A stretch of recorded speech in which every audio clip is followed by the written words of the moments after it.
Sup, family?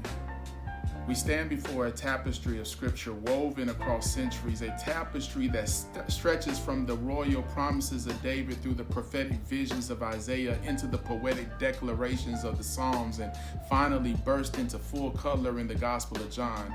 These passages, separated by time and genre, speak with one voice about the identity and mission of God's Messiah.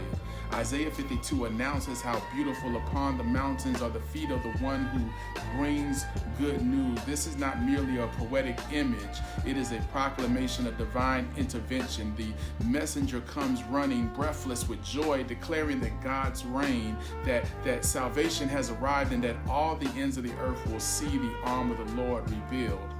Isaiah envisions a moment when God breaks into history with redemption so visible that even the ruins of Jerusalem start singing and rhyming.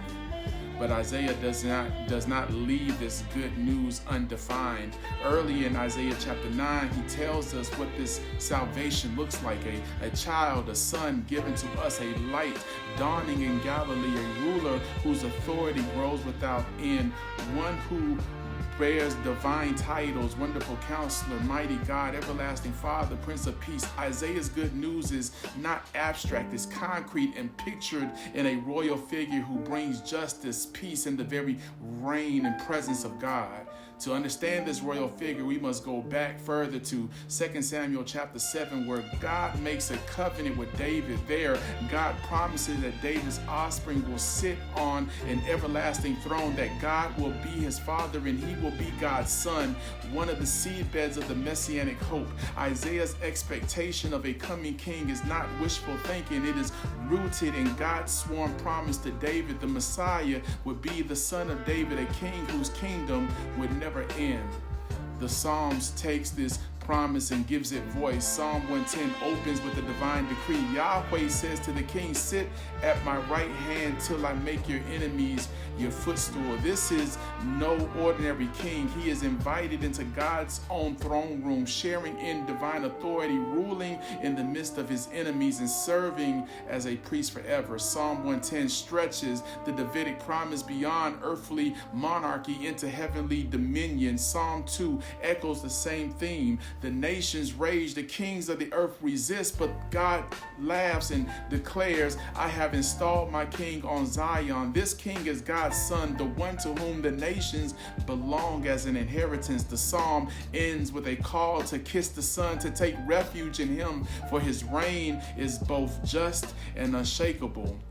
Across these texts, Isaiah's vision, David's covenant, the royal psalms, a single portrait emerge. A king who is God's son, a ruler whose kingdom is everlasting, a bringer of peace, justice, and salvation, a light to the nations, a revelation of God's own reign. And then, in the fullness of time, John tells us something astonishing.